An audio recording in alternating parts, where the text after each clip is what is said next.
ప్రముఖ సామాజికవేత్త, ప్రముఖ రాజకీయ విశ్లేషకురాలు కృష్ణకుమారి గారు మనతో ఉన్నారు. మేడంతో మాట్లాడదాం. మేడం నమస్తే. మేడం నమస్తే. మేడం, అఘోరీకి సంబంధించినటువంటి ఎపిసోడ్ మీద మనం కొన్ని వీడియోలు చేయడం జరిగింది. అయితే అందులో భాగంగా మీరు విష్ణు వ్యక్తిత్వం ఏంటి, అసలు విష్ణు శ్రీవర్షిణిని ఎలా హింసించాడు, ఎందుకు ట్రాప్ చేయాలనుకున్నాడు అనే దాని మీద మీరు విశ్లేషణ అందించారు. అది చూసిన తర్వాత విష్ణు నాకు కాల్ చేయడం జరిగింది. కాల్ చేసి బెదిరిస్తూ ఉన్నాడు, అసభ్యకరమైనటువంటి పదజాలంతో దూషిస్తూ.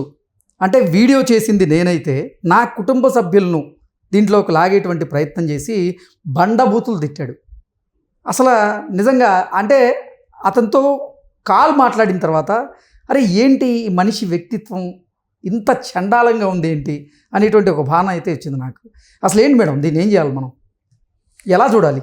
మరి ఇప్పుడు ఇంటర్వ్యూ చేసిన మిమ్మల్ని తిట్టాడు, మాట్లాడి నన్ను తిట్టలేదా? నన్నే ఎక్కువ తిట్టాలి. మిమ్మల్నే తిట్టాడు, అదే అడ్డుకునే ప్రయత్నం చేసినందుకు నాకు చివాట్లు పెట్టాడు. ఓకే, ఇప్పుడు గుమ్మడికాయలు దొంగ ఎవరంటే భుజాలు దడుకునే తత్వం మనుషుల్లో ఉంటుంది. అతను అతీతంగా ఎందుకుంటాడు? పైగా ఇప్పుడు అతను కట్టుకున్న పేక మేడలు మొత్తం కూలిపోయినాయి. అతను ఏదైతే ఊహించుకున్నాడో ఒక ఊహల్లోకి వెళ్ళి తాను ఎంత సంపదను పోగేసుకుందాం అనుకున్నాడో, ఏం చెయ్యాలనుకున్నాడో ఆ ఆశలన్నిటి మీద నీళ్లు చల్లినట్లయింది. 9 సంవత్సరాల నుంచి ఆ కుటుంబంతో స్నేహ సంబంధాలు కొనసాగిస్తూ ఆ కుటుంబాన్ని ఎలా వాడుకోవాలి, ఆ కుటుంబంలో ఉన్న పరిస్థితుల్ని ఎట్లా తనకు అనుకూలంగా మార్చుకోవాలి, దాన్ని ఎట్లా సొమ్ము చేసుకోవాలి అని ఆలోచించి ఒక రకంగా ఒక గద్దలాగా ఆ ఇంటికి కాపలా కాస్తున్నట్లుగా చెప్తూ సహాయం చేస్తున్నట్లుగా నటిస్తూ శ్రీవర్షిణి జీవితంతో ఎలా ఆడుకున్నాడు, ఒక స్వామీజీ దగ్గరికి ఎందుకు తీసుకెళ్ళాడు వర్షిణిని అని కదా మనం మాట్లాడాము. ఇందులో తప్పే ఉంది? ఇందులో ఏది తప్పు లేదు అంటే గనక డైరెక్ట్గా మన ఆఫీస్కి వచ్చి ఒకళ్ళ వెర్షన్ ఎందుకు మాట్లాడారు మీరు, నా వెర్షన్ ఎందుకు మాట్లాడలేదు అని చెప్పి కదా అతను మాట్లాడాలి. అప్పటికీ నేను వాదిస్తూ ఉన్నా, మీరేదైనా చెప్పాలనుకుంటే మీరు రండి ఆఫీస్కి, మీరు వస్తే మీ వర్షన్ తీసుకుంటారు, మేము చేసింది తప్పు అని మీకు అనిపిస్తే మీరు వాదించండి అని నేను చెప్తున్నా కొద్దీ అతను రెచ్చగొట్టేటువంటి వ్యాఖ్యలు చేయడం, అంటే నన్ను నా కుటుంబ సభ్యులను దూషించడమే కాకుండా తన తల్లిని తన తండ్రిని కూడా దూషించే ప్రయత్నం చేశాడు. మా అమ్మ మా నాన్న దగ్గర పడుకుంటే నేను పుట్టాను అంటూ మాట్లాడడం కూడా జరిగింది. అంటే ఏంటి అసలు? అంటే ఎవరైనా ఎలా పుడతారంట? అందరూ ల్యాబుల్లో పుడుతున్నారా? లేకపోతే ఎవరు సూర్యుడికి కర్ణుడు పుట్టినట్టు, ఇంద్రుడికి ఇంకొకళ్ళు పుట్టినట్టు ఏమన్నా అందరికీ దేవుళ్ళకి పిల్లలు పుడుతున్నారు అనుకుంటున్నాడా ఏంటి కొంపదీసి? ఎవరైనా అంతేగా, ఎవరు పుట్టినా అంతే. ఒకటండి, అతని మనస్తత్వం ఏంటో, అతనికి అంత ఆవేశం ఎందుకు వచ్చిందో, అతనికి ఎంత ఫ్రస్ట్రేషన్ ఎందుకు వచ్చిందో నాకైతే అర్థమైంది. మీకు అర్థం కాలేదేమో, ఎందుకంటే ఫోన్ మాట్లాడింది మీరు కాబట్టి మీరు బాగా బాధపడినట్టున్నారు. సరే, ఏది ఏమైనప్పటికీ నేను ఇట్లాంటి వాళ్ళకి నేను ఒకటే చెప్తా, ఒకటే మంత్రం ఇట్లాంటి వాళ్ళకి. ఏనుగులు వెళ్తుంటే కుక్కలు అరుస్తాయి, కుక్కలు వెళ్తుంటే ఏనుగులు అరవు పట్టించుకో అసలు అన్నట్టు చూస్తాయి. నేను కూడా అంతే చూస్తాను, మీరు కూడా అదే నేర్చుకోండి. మీరు జర్నలిస్ట్ తప్పు చేసిన వాళ్ళకి బుద్ధి చెప్పాల్సిన బాధ్యత జర్నలిస్ట్ ఖచ్చితంగా చెప్దాము. నేనైతే ఒకటి అనుకుంటున్నాను ఏంటంటే, అతను చేసిన తప్పేంటో అతనికే డైరెక్ట్గా చెప్దాము. అంటే ఫోన్ చేసి బెదిరించినందుకు కాదు, అసలు శ్రీవర్షిణి జీవితంలో ఇతనుకున్న హక్కులేంటి, ఇతనుకున్న బాధ్యతలేంటి, అసలు ఎందుకు బాధ్యతగా ఫీల్ అయ్యాడు, ఆ ఇంటి మీద ఎందుకు పెత్తనం చేస్తున్నాడు అనేది నేను అతనితోనే డైరెక్ట్గా మాట్లాడతాను. ఒకసారి అతనికి ఫోన్ కలపండి, ఎందుకంటే నా దగ్గర అతని నంబర్ లేదు. మీరు కాల్ చేస్తున్న వ్యక్తి మరొక కాల్లో బిజీగా ఉన్నారు, మీరు వేచి ఉండండి లేదా తిరిగి మళ్ళీ. నమస్కారం అండి కృష్ణ గారు, చెప్పండి. హలో, నమస్కారం అండి కృష్ణ గారు, చెప్పండి. బ్రదర్, రాత్రి మీరు ఎట్లా మాట్లాడారు? మామూలుగానే మాట్లాడానండి. అవునా? నేను తాగిలేను, నాకు అలవాట్లేదండి. ఓకే, ఇప్పుడు నాకు తాగుడు అలవాట్లేదండి. రాత్రి మీరు దూషించలేదా? యాజ్ ఏ జర్నలిజం లో యాజ్ ఏ జర్నలిస్ట్ గా మీరు మాట్లాడేటప్పుడు ఒక క్వశ్చన్ కి నేను ఆన్సర్ చేస్తున్నా. నేను మీ ఇంటర్వ్యూకి రాలే, నేను కృష్ణకుమారి గారికి వాయిస్ పంపిస్తున్నా. మీరు నన్ను క్వశ్చన్ వేయడానికి ఎక్కడి నుంచి వచ్చింది మీకు చెప్పండి. ఓన్లీ మీరు క్వశ్చన్ అడిగారు, నేను చెప్తున్న వాయిస్ మీరు ఎందుకు కట్ చేస్తున్నారు? ఎవరు మీ వాయిస్ నేను ఎందుకు కట్ చేశాను? ఒక్క నిమిషం బ్రదర్, నేను చెప్పేది వినండి. నేను చెప్పాను అవును మీరే ఎంత ఉంటేనో మీరు ఒక కృష్ణకుమారి గారిని తీసుకొచ్చి మీరు తెలిసి తెలియకుండా అలా వీడియో చేస్తే మాకు ఎంత బాధ ఇస్తేనో, అంతమంది ఫోన్ చేస్తే మీ నెంబర్ ఇస్తే నేను మీకు కాల్ చేసి నా బాధని చెప్పుకుంటుంటే మీరు ఒక్కసారి ఒక పెద్ద అరుపుతో ఎలా అడిగారు మీరు? అవును మీరు ఒక్క నిమిషం బ్రదర్, మీరు పద్ధతిగా మాట్లాడితే ఎవరు ఏమనరు మిమ్మల్ని. మీరు పద్ధతిగా మాట్లాడారా? నా దగ్గర మీరు మాట్లాడినటువంటి ఆడియో రికార్డు ఉంది, మీరు మాట్లాడినటువంటి ఆడియో రికార్డు ఉంది. మరి పెట్టండి. ఇప్పుడు శ్రీవర్షిని 4 సార్లు మీరు కొట్టారని చెప్పారు. అవునా, అమ్మాయి చెప్పింది నిజమేనా అని నేను అడిగాను. దాంట్లో తప్పేంటి? 10 సార్లు అయినా గానీ ప్రతి దానికి ఒక అర్థం పరమార్థం అన్ని ఉంటాయండి. ఏంటి కొట్టిన దానికి అర్థం ఉంటుందా? ఉంటాయి. మరి అర్థం లేకుండా పిల్లల మీద చేతులు చేసుకుంటారా? మీకు పెళ్ళయిందా? నాకు పెళ్ళయిందా? ఉన్నారా? మీ నాన్న ఎప్పుడు మిమ్మల్ని అనలేదా? మీ నాన్న ఎప్పుడు మిమ్మల్ని ఒక మాట అర్ధరాత్రి 1 గంట పోనీ మీ చెల్లిని బయటికి పంపిస్తారా? ఎవరు ఫోన్ చేస్తే మా కుటుంబంలో ఎవరు అట్లా పవర్లేండి. మేము పద్ధతిగా పెరిగాము. మేము పోతే ఏం చేస్తారు? పోరు అసలు పోరు బ్రదర్ నేను చెప్పేది బ్రదర్. ఇప్పుడు నువ్వు మళ్ళీ ఇదే వితండవాదమే మీకు నాకు గొడవ వచ్చింది. వితండవాదం చేస్తే ఇలాగే ఉంటది. యాజ్ ఏ జర్నలిస్ట్ అయితే వితండవాదం ఎవరు చేయరు. ఇప్పుడు కూడా మీ జర్నలిజం ఎలా చేయాలి నువ్వు నాకు చెప్పాల్సిన అవసరం లేదు కానీ బ్రదర్. కాదండి, ఐటీ వాళ్ళు మాట్లాడారు, నేషనల్ మీడియా వాళ్ళు మాట్లాడుతున్నారు, జీ న్యూస్ వాళ్ళు కాల్ చేస్తున్నారు. ఎవరితో వాదన పడింది? మీతో ఎందుకు వాదన పడ్డాను నేను? ఎవరు? అది మీ బుద్ధి, మీ వ్యక్తిత్వం అది. సరే ఇదిగో కృష్ణకుమారి మేడం మాట్లాడతారు, మాట్లాడండి. ఇవ్వండి. హలో, నమస్కారం అమ్మగారు. నమస్కారం. మీకేమో నా పేరు విష్ణు అండి, నేను మంగళ గురించి మాట్లాడుతున్నాను. అవునండి, నేను చాలా హ్యాపీ అయ్యానండి మీ వాయిస్ విని. నేను పూర్తిగా కంప్లీట్ చేస్తాను, 2 minutes లో కంప్లీట్ చేస్తాను. చెప్పండి. అమ్మ, నేను పుట్టింది మంగళగిరి అమ్మ, నాది స్వగ్రామం కూడా అదే. మాది యాక్చువల్ గా మేము గ్యాస్ బిజినెస్ చేస్తామమ్మా. నేను గో గ్యాస్, హెచ్పి గ్యాస్ లాంటి వాటి డీలర్స్ గా చేశానమ్మా. నాది ఒకప్పుడు నెల సంపాదన వచ్చి మినిమం 1 లక్ష నుంచి 2 లక్షల మధ్య ఉండేదమ్మా. నేను ఎక్కడ ఎవరి దగ్గర అడుక్కు తినలేదమ్మా. ఆ తర్వాత నేను బిజినెస్ పెద్ద చేస్తూ కర్నూలులో బాట్లింగ్ ప్లాంట్ ఒకటి 1 కోటి రూపాయలు పెట్టి ఖరీదు చేశాను నేను. 1 కోటి రూపాయలతో ఖరీదు చేసిన తర్వాత కరోనా వచ్చింది. ఈ కరోనాలో శాలరీస్ నెలకు వచ్చినప్పుడు 20 లక్షలు, మెయింటెనెన్స్ కానీ ఖర్చులు కానీ 20 లక్షలు కట్టలేక 6 నెలలు మెయింటైన్ చేసిన తర్వాత దివాళా అయిపోయినమ్మ నేను. నా పేరు విష్ణు అమ్మ, నా పేరు మీద కంపెనీ ఉంది, Vishnu petroleum products private limited. ఆ తర్వాత నేను చచ్చిపోదాం అనుకున్నానమ్మా. ఆ చచ్చిపోదాం అనుకునే తరుణంలో ఇంట్లో కూడా బియ్యానికి కూడా కరువైపోయినాయి. నేను ఎవరిని మోసం చేయలేదమ్మా ఇప్పటి వరకు. అప్పులున్నానేమో గానీ ఎక్కడ కూడా దొంగతనాలకి దోచుకోవడానికి ఎవరి కొంపలకి నేను పోలే. తినటానికి పోయాను అమ్మ. ఎవరన్నా అన్నం పెడతానంటే మీరు అల్టోళ్ళు, తిండి లేనప్పుడు పెడతానంటే ఇల్లే తినటానికి. ఇంతకు మించి నేను ఎవరి దగ్గర దొంగతనాలు చేయలే. మేము వెళ్ళింది రాజేష్ నాథ్ జీ అగోరి గారి దగ్గరికి. ఈ అమ్మాయిని నేను నాతో పాటు ఎందుకు తీసుకెళ్లాను అంటే, నేను ఎక్కడ చచ్చిపోతానని చెప్పి నా వెంటపడి వచ్చింది ఆ పిల్ల. చదువుకుంటుంది. ఆ టైంలో ఇంటర్మీడియట్ చదువుతుంది. నేను ఎక్కడ చచ్చిపోతానో చెప్పబెట్టకుండా పోతాడు, ఎక్కడికి పడితే అక్కడికి, జేబులో డబ్బులు కూడా ఉండట్లేదు అని చెప్పి వెంటపడి వెనకాల తిరిగింది 1 వారం రోజులు. ఆ టైంలో మేము రాజేష్ నాథ్ జీ గోరి గారిని కలిసినప్పుడు ఆయన దగ్గరికి వెళ్ళిన తర్వాత మాకు కొద్దిగా నెమ్మది వచ్చింది. మేము ప్రశాంతంగా ఉన్నాం. ఆయన తణుకులో ఉంటారు. ఇప్పటికీ ఆయనే నా గురువు. ఎవరెన్ని మాట్లాడినా మీరు ఏలూరు ఆ ఊరు ఈ ఊరు అన్న సన్యాసి గన్యాసి మీ ఇష్టం, మీరు అనుకోండి. మాకు భగవంతుడు లెక్కే మమ్మల్ని కాపాడాడు. ఈ పిల్లని కూడా, ఈ పిల్ల వాళ్ళ నాన్నకు కూడా పెరాలసిస్ వచ్చినప్పుడు ఆయనే వైద్యం చేశాడు. ఎన్నో వేలు లక్షలు ఖర్చు పెట్టినా కూడా అవ్వండి. ఆయన కూర్చొని వారానికి 1000 రూపాయల వైద్యంతో ఈ రోజు నయమయ్యి ఈ రోజు మీడియాలో మాట్లాడుతున్నాడు. ఆయన తాగుబోతు కాదు, ఆయన పని చేసుకునే వ్యక్తి. వాళ్ళ అమ్మగారు తిరుగుబోతు కాదు. వాళ్ళ అమ్మ ఇంట్లో వంటలకు వెళ్తది. ఎప్పుడైతే ఈయన పెరాలసిస్ వచ్చిందో వాళ్ళ అమ్మగారు వీళ్ళ నాన్న చూసుకోవడానికి ఇంట్లోనే ఉండిపోయింది. వీళ్ళ అబ్బాయి నా దగ్గర పని చేసేవాడు. నెలకి 15,000 నుంచి 20,000 ఇచ్చా. ఎప్పుడైతే నేను మునిగిపోయానో అందుకే వాళ్ళ మనోడిని బయటికి పంపించేసా. ఎలక్ట్రికల్ బండి ఒకటి కొనిపెట్టా, వాయిదా పద్ధతిలో కొనిపెట్టా. మనోడు ర్యాపిడో వేసుకొని బతుకుతాడమ్మా. ఈ విషయంలోనే మనోడికి జీతం కూడా నేను పెండింగ్ ఉన్నా. ఇంకో 3 లక్షల రూపాయలు నేను ఇవ్వాలి వాళ్ళకి. 3 లక్షల రూపాయలు నా దగ్గరే ఉన్నాయి. ఆ 3 లక్షలు కూడా ఇంకో 1-10 రోజులు వాళ్ళకి ట్రాన్స్ఫర్ అయిపోతాయి. నాకు కావాల్సిన స్థలాలు, నా ఇల్లు మొత్తం కలిపి 2.5 కోట్ల మధ్యలో ఆస్తుంటదమ్మా. అంటే మీరు చెప్పిన దానిలో ఎక్కడ కూడా వాస్తవం లేదని నేను బాధపడి మీకు వాయిస్ ఇవ్వమని కాల్ చేస్తే ఇలా మాట్లాడుతున్నప్పుడు ఇంత ఫ్లో లో ఉన్నప్పుడు నేను మీకు కూడా చెప్పాను 2 నిమిషాలు ఆగండి అని. ఆ తర్వాత మీరే క్వశ్చన్ అడిగితే నేను ఆన్సర్ చెప్తా. మధ్యలో కొట్టామంటే నిజమేనా అంటే కోపం నాకు ఏమొచ్చింది చెప్పండి. నేను ఏ మీడియాకి కాల్ చేయలేదండి ఇప్పటి వరకు. ఏ మీడియాకి కాల్ చేసి మీరు మాట్లాడిన తప్పు నేను చెప్పలా, కేవలం మిమ్మల్ని అడిగాను నేను. ఎందుకంటే నాకు సినిమా స్టోరీ లాగా అనిపించింది, నా గురించి మీకు ఏమీ తెలియదు. మా ఊర్లో కనుక్కోండి పోని ముదురుగాడు అంటారు కానీ ఎక్కడ దొంగతనం గాని ఒక చోట ఇబ్బంది పడ్డా కానీ ఇవన్నీ మనం ఏం చేయలే. లేడీ అమోరి విషయంలో కూడా ఆవిడ ఇంట్లోకి రానియకుండా ఉండడానికి నేను చాలా సార్లు ప్రయత్నించా.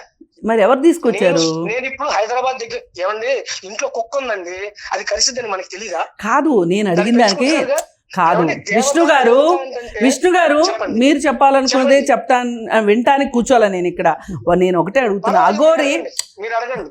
అఘోరిని ఇంట్లోకి, అఘోరి అనను నేను అతనికి శ్రీనివాస్ గారి నో అనను అఘోరి అనను. అఘోరి అని అందరికి టోపీలు పెడుతున్నాడు వాడు ఒక పెద్ద 420 వాడు 420. ఆ 420ని మీరందరూ నమ్మారు, జనాలందరినీ నమ్మించాలని చూస్తున్నారు. నేను మాట్లాడదలుచుకుంది ఇప్పుడు మీతో. ఒక్క నిమిషం లైన్లో ఉండండి. ఇప్పుడు ఈ శ్రీనివాస్ అనేవాడు వీళ్ళ ఇంట్లోకి ఎలా వచ్చాడు? ఎవరు తీసుకొచ్చారు అసలు? దేవత అంటే ఎవరైనా ఇంట్లోకి రాణిస్తారండి. నేను ఎందుకు హైదరాబాద్ లో ఎవరు తీసుకొచ్చారు అంటున్నానండి, మీరు దానికి సమాధానం చెప్పండి.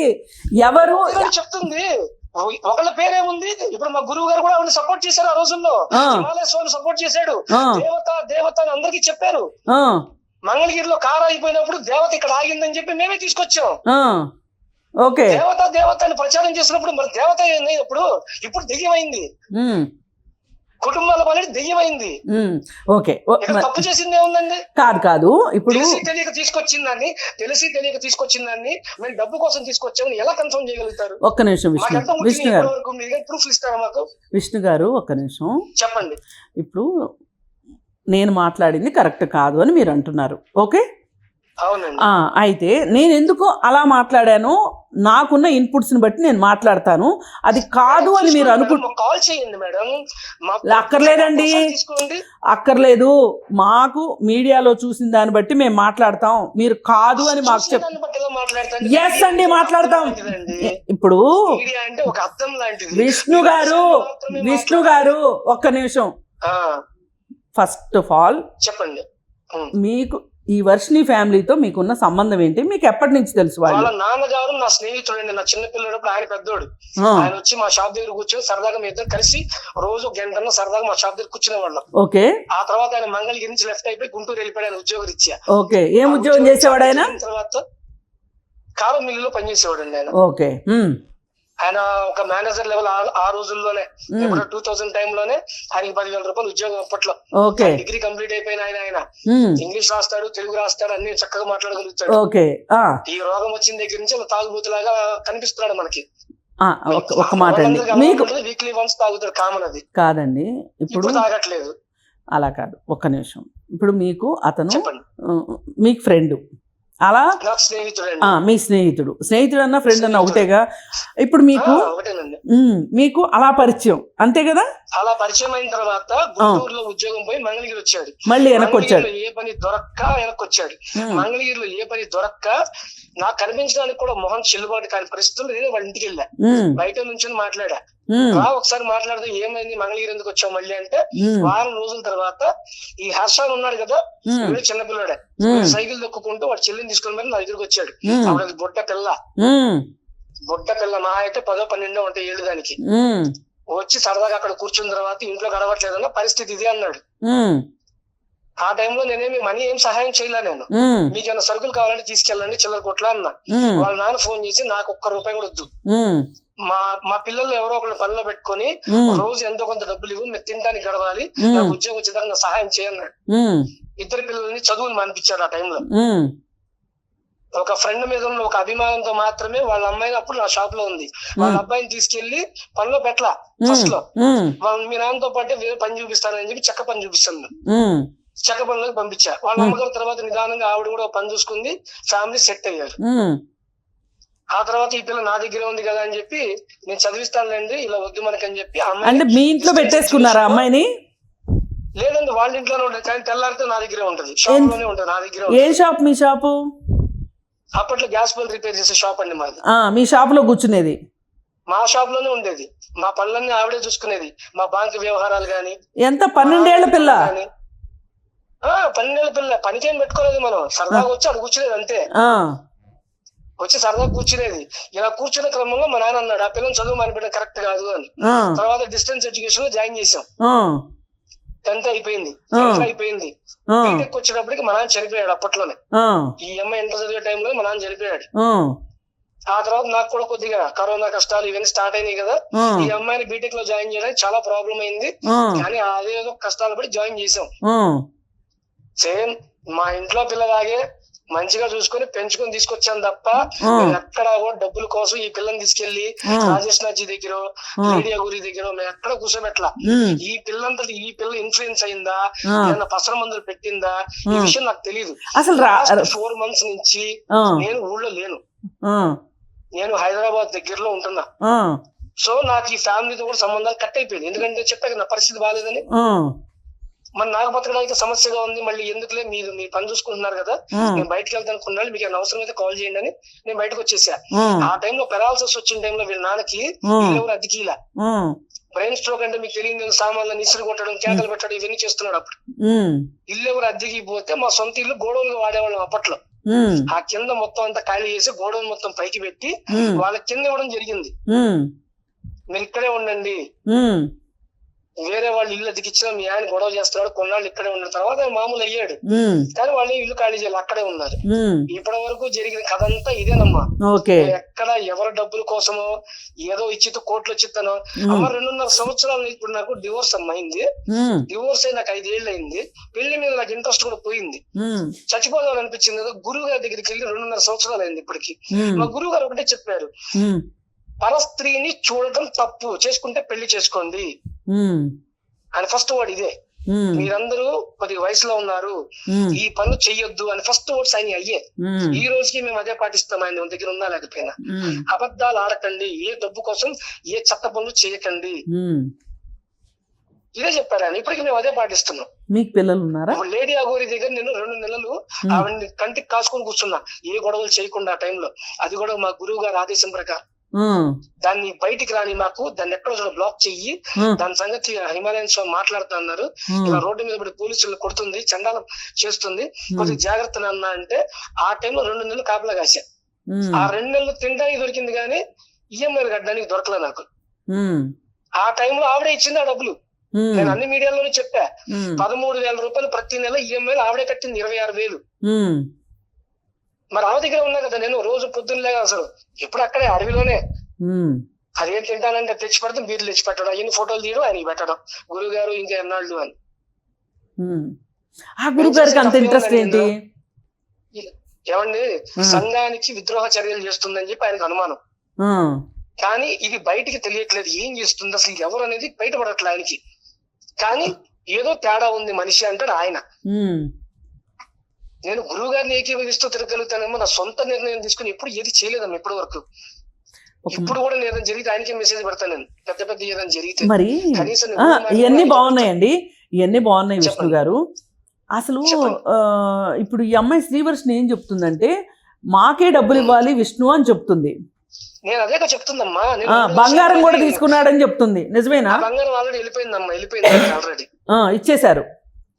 వెళ్ళిపోయిందమ్మా. లాస్ట్ టైం ఆ అమ్మాయికి ఇంకా తెలియదు పాపం, మొత్తం వెళ్ళిపోయింది వాళ్ళ అమ్మగారికి. వాళ్ళ అమ్మకి బంగారం ఇచ్చేసి ఉంటే చెవిదిద్దులు ఒకటి ఉండొచ్చు, అది పెద్ద దానిలో ఉంది. అది నెక్స్ట్ వీక్ అవి కూడా వచ్చేస్తాయి. అంటే మీరు బ్యాంక్ లో లోన్ పెట్టారా? బ్యాంక్ లో లోన్ తీసుకున్నప్పుడు ఆ అమ్మాయి కూడా నాకు సహాయం చేసిందండి. మరి పరిస్థితి బాగాలేదు కదమ్మా. నేను అబద్ధం చెప్పడం కాదండి, అలా కాదు. మరి మీరేమో వాళ్ళకి సాయం చేశానంటున్నారు ఒకప్పుడు, మరి ఇప్పుడు ఆ తర్వాత ఆయనకి పెరాలసిస్ కూడా వచ్చిన తర్వాత వాళ్ళు మీకు సాయం చేసే పరిస్థితిలోకి వాళ్ళు ఎలా వెళ్ళారు? అసలు వాళ్ళకి ఎక్కడి నుంచి వచ్చినాయి? తర్వాత ఆగిందల్లా శాలరీ విషయంలో ఆగారమ్మా. వాళ్ళ అబ్బాయి శాలరీ నా దగ్గర పెండింగ్ లో ఉంది, అదొక దానికి ఆగారు. తర్వాత నాకు డివోర్స్ విషయంలో నాకు డబ్బులు తగ్గినప్పుడు వీళ్ళు గోల్డ్ తాకట్టు పెట్టి నాకు ఇచ్చారు. దానిలో కూడా ఆల్రెడీ 70% క్లోజ్ అయిపోయింది. 60. అసలు మీకు డివోర్స్ ఎందుకైంది? నేను ఫ్యామిలీ కౌన్సిలర్ అందుకని అడుగుతున్నా. పర్వాలేదమ్మా చెప్తాను. ఆ, పెళ్ళైన తర్వాత అంతా బానే ఉందమ్మా. అమ్మాయి పల్లెటూరు అమ్మాయి. ఆ, అయితే మాకు తెలియని విషయం ఏంటంటే వాళ్ళు బాగా డబ్బున్నోళ్ళంట.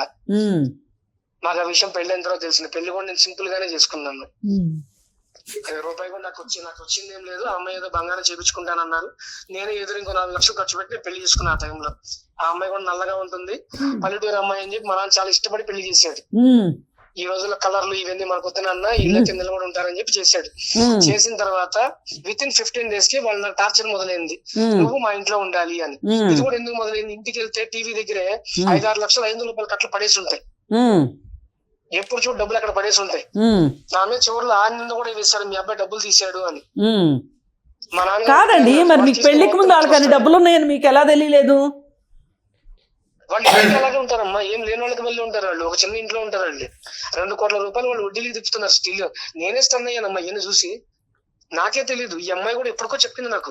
నెల రోజుల తర్వాత బయటపడ్డాయి అన్ని. ఆస్తి 7.5 కోట్లకి లెక్క వచ్చింది మాకు. కాదండి, మీకెందుకు ఇచ్చారు అమ్మాయిని మరి ఆ 7.5 కోట్లు ఉన్నోళ్ళు?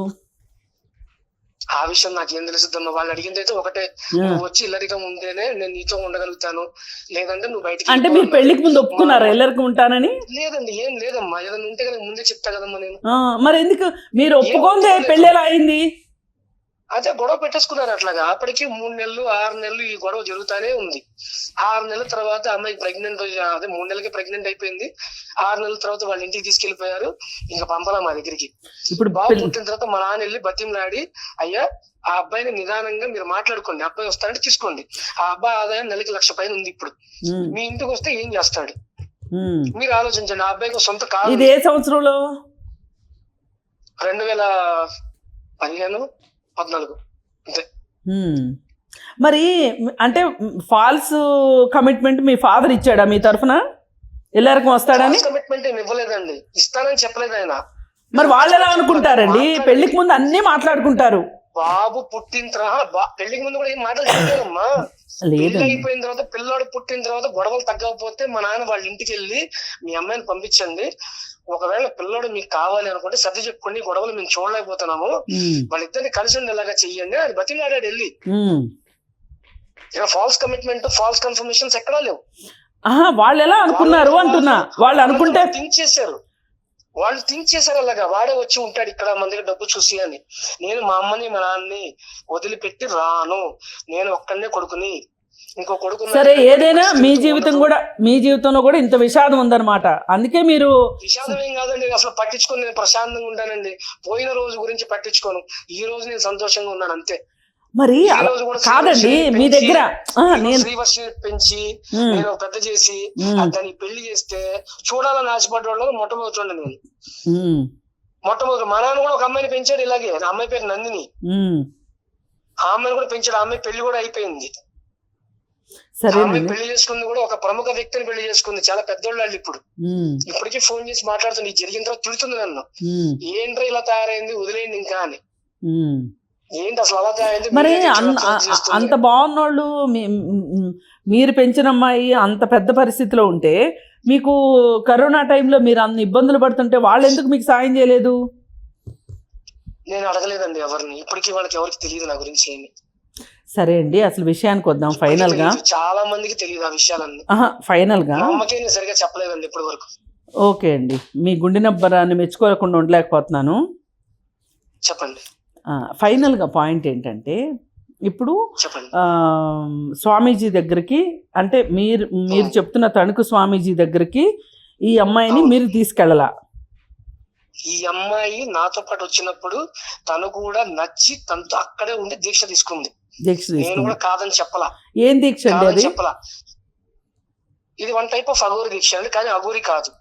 ఇది అవగర్ అంటారు దీన్ని అవగర్ అంటారు. అఘోరీలు అక్కడ అవరండి. ఆయన ఒక్కడిని అఘోరి అంటారు కానీ అందరూ అఘోరీలు అవరండి. 14 ఏళ్ల పాటు అరణ్యవాసము, హిమాలయ వాసము, పిల్ల జల్లాలు అందరినీ వదిలేస్తే అది వస్తది. అది కూడా తల్లిదండ్రులు ఒప్పుకొని, పెళ్ళైతే పెళ్ళైన ఎవరైతే ఉంటారో భర్త భార్య ఒప్పుకోవాలి, పిల్లల్ని అందరూ ఒప్పుకుంటే. మరి ఇప్పుడు అలా కాదు, ఆయన అయితే దీక్ష ఇచ్చాడా? దీక్షలు అందరికీ ఇస్తారండి, ఎవరైనా ఇస్తారు. మీరు వాళ్ళకి ఒకటే చెప్తారు, ఈ దీక్ష అఘోరి దీక్షకు సంబంధం ఉండదు. కాదండి, మీరు మీరు ప్రశాంతంగా జీవించడానికి ఒక్క నిమిషం అండి, ఒక్క నిమిషం. ఈ దీక్ష ఇవ్వాలి అంటే తల్లి తండ్రి అనుమతి ఉండాలి, పెళ్లి అయితే భార్య భర్త అనుమతి ఉండాలని మీరు చెప్తున్నారు కదా. కాదు కదండి అది, ఆ? అది అఘోర దీక్ష కాదు కదా. మరి ఇప్పుడు ఏదో దీక్ష ఇచ్చారంటున్నారు కదా, ఏం దీక్ష అది? అఘోర దీక్ష కాదండి, ఏది? ప్రశాంతంగా బతకడానికి, మీరు బాగుండడానికి ఇచ్చే మంత్రాలు అయ్యి దీక్ష అంటారు. మరి నేను అఘోరి దీక్ష తీసుకున్నానని చెప్తుంది శ్రీవర్షిని తణుకులో. అది అబద్ధాలండి. అఘోరి దీక్ష ఎలా ఇస్తారండి అంత సింపుల్ గా? అమ్మ నాన్న పిలిపించి మగోడైతే కనుక అంగం కట్ చేస్తారు ఫస్ట్, నరాలు చావ కొడతారు ఫస్ట్. అమ్మాయిలు అయితే కనుక వేరే వేరే విధంగా చాలా ఉంటాయండి. అసలు అఘోరీలు అవ్వడం అంటే చిన్న విషయాలు అవన్నీ. అంటే ఇంత రాక్షసత్వం ఉంటుంది అనమాట లోక కళ్యాణం కోసం. రాక్షసత్వంలో ఉండే ఒక శివాయిత్యం చాలా పెద్దదండి అది. సరే అండి, నేను అలాంటి పెద్దగా నమ్మనండి. సరే, అసలు విషయానికి వస్తే ఒకటండి, మీరు ఆ అమ్మాయిని పెంచుకున్నాము అనడము అనేది ఏంటి? ఎందుకు పెంచుకున్నారు అంటే కొంతమంది పక్కింటి పిల్లల్ని పెంచుకునే ఉంటది, కానీ ఇంతలాగా అసలు ఆ అమ్మాయి జీవితాన్ని మీరు శాసించే విధంగా మట్టుకు ఎవ్వరూ పెంచరండి. First point. జీవితంలో శాసించే విధంగా నేను ఎప్పుడు పెంచలేదండి. మీరు కొట్టారా లేదా అమ్మాయిని? వినండి పూర్తిగా. మీరు పూర్తిగా వింటేనే హ్యాపీగా చెప్తానండి. కాదండి, నేను నాకు కాదు నాకు 2-3 ప్రశ్నలే ఉన్నాయండి. లేదు మీరు కింద ఎక్కుతారా పైన ఎక్కుతారా చెప్పండి, మీరు ఒక్కసారిగా జంప్ చేయలేరు కదా. అక్కర్లేదు మీరు ఇలా మాట్లాడటం కాదు. ఇది కూడా ఈ విషయం కూడా అక్కర్లేదు, ఇంకేముంది. ఇప్పుడు నేను మాట్లాడదలుచుకున్న నాకు 2 క్లారిఫికేషన్స్ కావాలి. ఒకటి ఏంటి అంటే, అడిగిన క్వశ్చన్ లో లేదు ఇంతలా ఎందుకు పెంచుకున్నారని అడిగారు. నేను అలా అడగలేదు. నేను అడిగింది ఏంటంటే, పెంచుకోవడము అనేది చాలా సహజము, కానీ వాళ్ళ పైన మొత్తం సర్వ హక్కులు తీసుకునే హక్కు తల్లిదండ్రులకే ఉండదు. అలాంటిది పెంచిన వాళ్ళకి ఎలా ఉంటాయి అనే దాని గురించి నేను మీరు కొట్టారా లేదా మరి అమ్మాయిని? మీరే చెప్పారు కదా కొట్టానని. ఆ అమ్మాయి కూడా మీడియాలో చెప్పింది. రాత్రి 1 గంటకి బండేసుకొని ఎవరికి చెప్పకుండా ఇంట్లోంచి వెళ్ళిపోతే, అదే ఆడపిల్ల మీ ఇంట్లో ఆడపిల్ల అయితే చెప్పిన మాట అనుకుంటే పరిగెత్తుతుంటే రోడ్డు మీద, మీరు ఏం చేస్తారు? వాళ్ళ అమ్మ నాన్న. ఇదే ఆడపిల్ల రోడ్డు ఎక్కి ఏ గంజాయి తాగేవాడో, ఏ అడవుల్లోనో మందు తాగేవాడో, ఇదే ఆడపిల్ల లాక్కెళ్ళిపోయి చచ్చిపోతే ఇదే మీడియా, ఇదే విష్ణుని, అదే కుటుంబ సభ్యులు ఏమంటుంది? అసలు విష్ణుని ఎందుకు అడుగుతుందండి? అసలు కాదు, మీరు ఒకటండి, మీరు లేనిపోని బాధ్యతలు మీద వేసుకొని మీరు చాలా ఇబ్బందుల్లో పడుతున్నారు. ఒకటి. రెండోది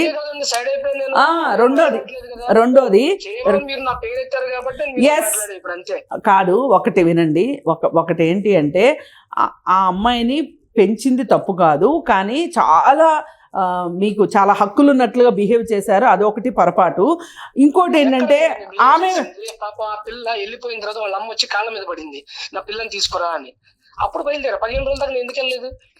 ఇదే శ్రీనివాసులు పట్టుకోవడానికి నాకు 2 రోజులు ఎక్కువ. నాకు 15 రోజుల దాకా మరి నేను ఎందుకు ఊరుకున్నాను? నేను నాకే హక్కు లేదు కాబట్టి నోరు మూసుకొని కూర్చున్నా. ఆ పిల్ల మీడియాకి ఎక్కి విష్ణు వాళ్ళ థ్రెట్ ఉంది, నాకు విష్ణు అక్కర్లేదు అన్నప్పుడే నేను వదిలేసాను ఆ పిల్లని. సరే, ఎనీవే ఒకటి నాకు కావాల్సింది ఏంటంటే మీ దగ్గర నుంచి సమాధానం. ఇప్పుడు మీ గురించి ఎవరైనా మీకు నచ్చని విధంగా మాట్లాడితే దాన్ని ప్రశ్నించి కదండి, ఫ్రాడ్ మాట్లాడితే తప్పుగా అంటే వాళ్ళకి తెలియకుండా, నా గురించి ఏం తెలియకుండా ఏదో మాట్లాడేస్తే నేను మాట్లాడింది అదంతా మాట్లాడింది నేను. ఈ క్షణం వరకు కూడా నేను దాని మీద స్టాండ్ అయ్యే ఉన్నాను. అయితే నేననేది ఏంటంటే, వినండి, మీకు ఎవరైనా మాట్లాడింది నచ్చకపోతే దాని మీద మీకు విభేదం ఉంటే గనక మీరు మాట్లాడే హక్కు, తెలుసుకునే హక్కు, ఎందుకు ఇలా మాట్లాడారు అని అడిగే హక్కు మీకుంది, కాదని నేను అనట్లా. కానీ మీరు అసలు డైరెక్ట్గా మా ఛానల్కి వచ్చి మాట్లాడొచ్చు, లేదు అనుకుంటే డే టైంలో ఫోన్ చేసి మాట్లాడొచ్చు. అర్ధరాత్రి ఒకే ఒక నెంబర్ అండి, అర్ధరాత్రి కాదండి నేను చేసింది 9:30 ప్రాంతంలో చేశా. 9:05 నుంచి మొదలు పెడితే మీ వాళ్ళు ఒకరికొకరు కాంటాక్ట్ చేసుకొని నాకు రాత్రి పూట మాట్లాడారండి వాళ్ళు. నేను తప్పనండి, నాకు అన్ని తెలుసు కాబట్టి ఆఫీస్ టైమ్స్ కానీ అర్ధరాత్రులుగా నేను ఎవరిని డిస్టర్బ్ చేయను. మరి బూతులు మాట్లాడారా? మీరు అసభ్యంగా మాట్లాడారా లేదా? అసభ్యంగా మాట్లాడింది ఆ యాంకర్ చేసిన తప్పు వల్లే వచ్చింది అది. ఒకసారి నేను మాట్లాడుతున్నప్పుడు పూర్తిగా కంప్లీట్ చేయకుండా ఆయనంతా ఆయన ఏదో క్వశ్చన్ అడిగితే నాకు ఏం అర్థమవుతుందండి? అసలే మాకు చదువులు లేవని మీరు చెప్తున్నారు. మాకు చదువులు లేవని తెలిసి కూడా ఒక్క క్వశ్చన్ తర్వాత ఒక్క క్వశ్చన్ మీరు నిదానంగా అడిగితే చెప్తాం కానీ మీరు ఒక్కసారిగా ఎలా అడిగాడో తెలుసా? మీకు ఎంత పవర్ఫుల్ గా అడిగాడో తెలుసా? దానిలో మీకు మీరు అమ్మాయిని కొట్టారా లేదా? ఏంటండి ఇది? మీరు బూతులు తిట్టారా లేదా అని అడుగుతున్నా. ఆయన బూతులు తిట్టకుండా నేను తిట్టానా? ఒకసారి ఒక్క నిమిషం రికార్డింగ్ వినిపిస్తాను బ్రదర్. రికార్డింగ్ వినిపినా ఇప్పుడు మీకు? ఇప్పుడు నేను ఇప్పుడు రికార్డింగ్ వినిపినా? నా దగ్గర కూడా ఉంది. స్టార్ట్ చేయకుండా సరే ఒక్క నిమిషం. ఇందాక మీ గురువు గారి గురించి ఓకే బ్రదర్ నేను చెప్పేది వినండి. ఇందాక మీరు మీ గురువు గారి గురించి చెప్పారు. పరస్త్రీని వక్రబుద్ధితో చూడకూడదు అని చెప్పి మా గురువు గారు చెప్పారని చెప్పి మీరు చెప్పారు. మరి పరస్త్రీని నిందించకూడదని మీ గురువు గారు మీకు చెప్పలేదా? లేదా మీ తల్లిదండ్రులు మీకు చెప్పలేదా? ఆ పరస్త్రీని నిందించకూడదు అనేది మీ మాటల మీద ఆధారపడి ఉంటది. నేను తిడితే నన్ను తిట్టకుండా పరస్త్రీని ఎలా తిడతాను బ్రదర్? మీడియా పేరు పెట్టుకొని మీరు జర్నలిస్ట్ అని చెప్తున్నారు కానీ జర్నలిస్ట్ కు ఉండాల్సిన ఏ ఎథిక్స్ అని మీరు ఫాలో అయ్యారు? రాత్రి ఏ ఎథిక్స్ ఉన్నాయి మాకు చెప్పండి. నువ్వు కొట్టావు అని చెప్పిన తర్వాత బ్రదర్ ఆవిడ ఇట్లా ఆరోపణలు చేస్తుంది, ఆ కొట్టిన దాంట్లో నిజం ఉందా అంటే అది ఎథిక్స్ కాదా? అంటే నీకు అనుకూలంగా మాట్లాడితే అది ఎథిక్సా? నేను అనుకూలంగా మాట్లాడమని మీకు చెప్పాను. మీరు ఎక్కడ నాకు అనుకూలంగా చెప్తున్నారు? మీరేమన్నా ఛానల్కి ఫోన్ చేసి ఇప్పుడు రాత్రి మీరు బూతులు తిట్టారా లేదా? ఇప్పుడు రాత్రి బూతులు తిట్టారా లేదా? సంబోధించారా లేదా? ఏం సంబోధించారు? మీరు అదే ఊరేం సంబంధించి ఏంది రాష్ట్రం మాట్లాడతాం ఏంద్రా అన్నారా లేదా? మీరు హలో ఎందుకు ర్యాష్ గా మాట్లాడుతున్నావు అన్నాను. ఒక్క నిమిషం. నువ్వు ర్యాష్ గా మాట్లాడుతుంటే మేము అరే కూడా అనకూడదు, మీరు మాత్రం మా అమ్మని మా కుటుంబ సభ్యుల్ని దూషించవచ్చు, అంతేనా? అదేనా మీ గురువు గారు మీకు నేర్పింది? మీ గురువు గారు మీకు నేర్పింది ఇదేనా? మీ గురువు గారు మీకు నేర్పింది ఇదేనా? ఎవరు అరే ఒరే అని నేను అన్నానో లేదో ఇప్పుడు నేను ఆడియోలో చూపిస్తా. నేను ఆడియోలో వినిపిస్తా బ్రదర్ ఒక్క నిమిషం బ్రదర్, ఆడియోలో వినిపిస్తా. అవును సీరియస్ అవుతున్నావు అంటే తప్ప? అవును బ్రదర్ ఒక్క నిమిషం. జర్నలిజంలో నువ్వు చెప్పింది మేము వినం. మాకు క్వశ్చన్స్ ఉంటే ఖచ్చితంగా మేము క్వశ్చన్స్ అడుగుతాం బ్రదర్. అది నీకు నచ్చకపోతే అది స్టార్టింగ్ లో కూడా మీకు ఫోన్ చేసినప్పుడు ఒక విషయం చెప్పా. సార్ మేము పని చేసుకుంటేనే 5,000 నోట్లోకి వెళ్ళాలి, ఇలా మీడియా చుట్టూ తిరిగితే మాకు అన్నం పెట్టేవాడు. అరే ఇప్పుడే 2.5 కోటి వస్తుందని చెప్తారు, మళ్ళీ పని చేసుకుంటే నోట్లోకి వెళ్తుంటారు. ఇంకా చాలు పూర్తిగా వినండి సార్. ఇదే రాత్రి కూడా మీకు నాకు గొడవ. మీరు నేను పూర్తిగా వెళ్ళలేనప్పుడు నేను ఏం మాట్లాడతాను మీతో? నా 5,000 నోట్లోకి వెళ్ళమని మీకు చెప్పి ఇప్పుడు ఎలా మాట్లాడుతున్నారు? రాత్రి ఎలా మాట్లాడారు? మీరేమన్నారు? రాత్రి ఎవరు రమ్మన్నాడా మిమ్మల్ని మైకుల ముందుకి అన్నారు. మీరు ఎవరు రమ్మన్నారు? మేము ఎందుకన్నాను మైకుల ముందుకి అన్నారు? మీరు రికార్డింగ్ అవును నువ్వు ఏం మాట్లాడిన తర్వాత నేను అన్నాను మేమేదో మిమ్మల్ని మీడియా వాళ్ళే నిన్ను ఇబ్బంది పెడుతున్నారని చెప్పి నువ్వు అన్న తర్వాత మీడియా వాళ్ళు నిన్నెందుకు ఇబ్బంది పెడతారు? నువ్వు మీడియా ముందుకు రాకపోతే మీడియా వాళ్ళు నీ లైఫ్లోకి ఎందుకు వస్తారు అన్నాను. అది తప్పట్లయిద్ది. నువ్వు మీడియా వల్ల విఘ్నేశ్వర స్వామి గుడిలో కాణిపాకం విఘ్నేశ్వర స్వామి గుడిలో మీరన్న మాట ఇదే మైకుల ముందు. హలో బ్రదర్ నేను చెప్తా విను బ్రదర్, నా దగ్గర ఆడియో ఉంది, నేను వినిపిస్తా. దాంట్లో ఇది లేదు. ఒక్క నిమిషం. అవును మొత్తం వినిపిస్తా. కూర్చొని మీరు వినండి. కంక్లూజన్ చేయండి మరి. ఉంటాం మరి. సరే థ్యాంక్ యూ వెరీ మచ్. చూశారు కదండి ఏ విధంగా విష్ణు ఎలా బుకాయిస్తున్నాడో. ఇప్పుడు ఇతను బుకాయింపుకి ఉన్న కారణం ఏంటో మనకి క్లియర్ కట్గా అర్థమైపోయింది. ఏంటి అంటే అతను తన జీవితంలో వచ్చిన కష్టాలకి అతను బాబాల దగ్గర, స్వామీజీల దగ్గర, అఘోరీల దగ్గర అతను పరిష్కారం ఎత్తుక్కోవాలనుకున్నాడు. అలా ఎత్తుక్కునే క్రమంలో ఇప్పుడు ఆ తణుకు అఘోరి పరిచయం ఆయన దగ్గరికి వెళ్ళాడు. వెళ్ళి సరే ఏది ఏమైనా నేనైతే మొన్న మాట్లాడిన వీడియోకి స్టిక్ అని ఉంటా, అదే మాటలు. వీళ్ళంతా ఒక ముఠ. ఈ ముఠాలో కొత్త సభ్యులు వచ్చి చేరుతూ ఉంటారు, కొంతమంది బయటికి వెళ్ళిపోతూ ఉంటారు. అలా బయటికి వెళ్ళిపోయిన ముఠా సభ్యుల్లో ఎవరు అంటే శ్రీవర్షిని ప్లస్ శ్రీనివాసు. ఇప్పుడు మనం శ్రీనివాస్ బండారం బయటకు వచ్చేసింది. ఇప్పుడు ఈ మొత్తం దీంట్లో శ్రీవర్షిని పావు వీళ్ళందరూ కలిసి ఇది ఒక ఆటలాగా చేశారు. సరే ఎవరికి వాళ్ళు మాకేం ప్రయోజనం ఇందులో అనుకుని దిగారు. అది కాస్త బుడగ పగిలిపోయేసరికి ఎవరికి వాళ్ళు ఈ విధంగా వాళ్ళ ఫ్రస్ట్రేషన్ ఈ విధంగా అంటే ఫ్రస్ట్రేషన్ జర్నలిస్టుల మీద లేకపోతే వాళ్ళ కుటుంబ సభ్యుల మీద నేను సమర్థించట్లా. నేను జరిగింది ఎందుకు అతనంత ఫ్రస్ట్రేట్ అయ్యాడు, రాత్రిపూట మీ కుటుంబ సభ్యుల్ని నన్ను బూతులు మాట్లాడేంతగా అసభ్య పదజాలంతో మాట్లాడేటట్లుగా అంత ఫ్రస్ట్రేషన్కి ఎందుకు గురయ్యాడు అంటే వాళ్ళు ఒకటి నిర్మించుకున్నారు, ఒకటి ఊహించుకున్నారు, మేడలు కట్టేసుకున్నారు. అవి కాస్త పేక మేడలాగా కుప్ప కూలేసరికి వాళ్ళకి చాలా బాధగా ఉండి ఆ బాధను ఎట్లా చూపించాలో అర్థం కాక ఇప్పుడు వాళ్ళు ఏదైతే చేశారో అదంతా మనం బట్టబయలు చేసేసరికి బాధగా ఉంది. జర్నలిస్టులు చేయాల్సిన పనే ఇది. ఇప్పుడు ఒక్కొక్కరు ఇంకా అందరు రంగులు తేల్తాయి. అందరూ చెప్పి ఇతన్ని అయితే వదలకూడదు కదా. అట్లా నేను వదలమని ఎవరు చెప్తారండి? వదలమని ఎవరు చెప్తారు? ఇప్పుడు అతనే బయట పెట్టేసుకున్నాడు. నేను అలా మాట్లాడలేదంటాడు కాసేపు ఏమో మీరు మీ వల్లే నేను అలా మాట్లాడాల్సి వచ్చిందంటాడు. పొంతం లేని సమాధానాలు చెప్తున్నాడు. నాకు ఇతని మానసిక పరిస్థితి మీద కూడా చాలా అనుమానం ఉంది. ఇప్పుడు శ్రీనివాస్ మానసిక పరిస్థితి సరిగా లేదు, వాడు ఏదేదో చేసేస్తున్నాడు, వాడిని కొంచెం కాపలా గాయమని ఆ గురువు గారు ఈ పిల్ల గురువు గారికి చెప్పారు. చెప్తే ఈ పిల్ల గురువు గారు కాపలా కాశారు. నేను ఇంకెన్నాళ్ళు ఈ కాపలాలు కాయాలి, నాకేమీ ప్రయోజనం లేకుండా కాపలాలు కాస్తున్నాను అని చెప్పి ఈయన వాపోయాడు కదా ఆయన దగ్గర. అదే కదా ఆయన చెప్తున్నాడు. ఈలోపు ఈ చిలక ఎగిరిపోయింది, శ్రీవర్షిని ఎగిరిపోయింది. సరే, ఏది ఏమైనప్పటికీ ఇలా షార్ట్ టర్మ్లో అంటే ఈజీ మనీకి అలవాటు పడిపోయిన వాళ్ళు, ఇది బెట్టింగ్ యాప్లకి తక్కువైన స్టోరీ ఏం కాదు. ఇది ఒకేసారి బయటకు వచ్చినాయి. ఈ రెండు ఒకేసారి బయటపడ్డాయి. బెట్టింగ్ యాప్ల గురించి అంటే ఎప్పుడో ఉన్నా కానీ ఇప్పుడు తీవ్ర రూపం ఇప్పుడే కదా అందరికీ తెలిసిపోయింది బెట్టింగ్ యాప్ల గురించి.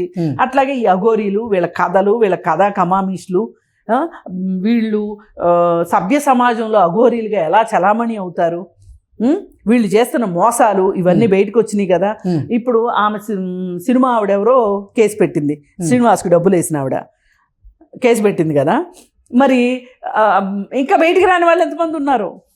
ఇప్పుడు ఇలాంటివి ఎలా ఉంటాయంటే, ఈ రైస్ పుల్లింగ్ విన్నారా మీరు ఇంతకుముందు? ఆ రైస్ పుల్లింగ్ దాంట్లో పెద్ద పెద్ద పోలీసులు ఉన్నారు. వాళ్ళు ఎవరో బయటకు వచ్చి చెప్పుకోరు, ఎందుకంటే అవి కొట్టేసిన డబ్బులు. ఇప్పుడు నేను 30 లక్షలు ఇచ్చాను రైస్ పుల్లింగ్ వాడికి అని ఓ పోలీస్ ఆఫీసర్ చెప్పాడు అనుకోండి, నీకు 30 లక్షలు ఎక్కడి నుంచి వచ్చినాయి అని అడుగుతారు కదా. అయినా నువ్వు ఒక పోలీస్ ఆఫీసర్ అయ్యి ఉండి నువ్వు ఇట్లాంటి వాటిని నమ్మటం ఏంటి అని బట్టలు తీస్తారు కదా. అందుకని భయం వేసి చెప్పుకోరు. అట్లా మనం చెప్పాలనుకునేది ఏంటి అంటే, ఈ మొత్తం చూసిన తర్వాత సమాజానికి డబ్బులు ఊరికే రావు. లలితా జ్యువెలర్స్ కిరణ్ కుమార్ చెప్పింది 100కి 500% కరెక్టు. డబ్బులు ఊరికే ఎవరికి రావు. అలాగే ఏవో వస్తాయి అని చెప్పి పెట్టుబడులు పెడితే కూడా ఉన్నాయి పోతాయి మీకు. ఇది ప్రజలు గుర్తుపెట్టుకోవాలి. ఇలాంటి మోసాలు, ఇట్లాంటి బాబాలు, ఇప్పటిదాకా బాబాలు స్వామీజీల గురించి విన్నాం కదా, అది పాత పడిపోయిందని అఘోరి అనే ఒక కొత్త మాటతో వచ్చారు. ఇది ఒక కొత్త నాటకం అన్నమాట. ఎప్పటికప్పుడు సమాజానికి అర్థమైపోయింది అన్నప్పుడు కొత్త నాటకాలకి తెరదీయడం ఇలాంటి ముఠాలకు అలవాటు. అందులో భాగంగానే చూద్దాం దీన్ని. ఈ విష్ణు అనే అతను అసభ్యకరమైన పదజాలాన్ని వాడి దూషించాడు కాబట్టి దీనికి సంబంధించి అసలు మనం ఏదైనా ఇంకొక స్టెప్ వెయ్యాలి అంటే వెయ్యొచ్చు. లేదు అనుకుంటే ఇందాక నేను చెప్పినట్టు ఏనుగులు వెళ్తుంటే కుక్కలు మురుగుతాయి. నేనైతే అంతవరకే తీసుకుంటా. కానీ మన అసలు లక్ష్యం ఏంటి అంటే ఇలాంటి వాళ్ళని ఎక్స్పోజ్ చేయడమే మన లక్ష్యం. నా ఉద్దేశం అయితే అది. ఏది ఏమైనా అతని నగ్న స్వరూపాన్ని బయట పెట్టుకున్నాడు విష్ణుది. ఇప్పుడు ఇతని బాధ అంతా శ్రీవర్షిని వెళ్ళిపోయింది. ఇప్పుడు వీళ్ళందరూ కలిసి నమ్ముకున్న శ్రీనివాస్ అనేవాడు వాడు పెద్ద బట్టాబాష్గాడు అని తేలిపోయింది. ఇప్పుడు పరిస్థితి అది. వీళ్ళకి అసలు ఇప్పుడు ఏం చేయాలో అర్థం కావట్లా. వీళ్ళ పరిస్థితి అది. మనము ఇట్లాంటి వాళ్ళకి మనం ఏం చెప్తామండి? ఇంతకంటే చెప్పడానికి ఏం లేదు. నాకైతే పాపం వాళ్ళకి ఆశాభంగం కలిగినందుకు నాకు కూడా బాధగానే ఉంది. వాళ్ళ బాధలో నేను కూడా కాస్త సహానుభూతిని ఇద్దామని అతనికి ఫోన్ చేసింది. అసలు అతని మనస్తత్వం ఏంటి, అతను ఇలా మాట్లాడడం వెనకమాల అతని బాధ ఏంటి, అతని ఉద్దేశం ఏంటి, అతని వ్యక్తిత్వం ఏంటి తెలుసుకోవాలనే మాట్లాడాను. అంతా అర్థమైపోయింది. అతను ఏదో చెయ్యాలి అనుకొని ఇంకేదో చేసి ఏమీ చేయలేక ఇవాళ చాలా నిరాశతోటి ఆ ఫ్రస్ట్రేషన్ తోటి ఈ మాటలన్నీ మాట్లాడుతున్నాడు తప్పితే వేరేగా చూడక్కర్లేదు. ఇట్లాంటి వాళ్ళు చాలామంది సుబ్బారావులు ఉంటారు, వాళ్ళ కర్మ. Okay okay madam, thank you.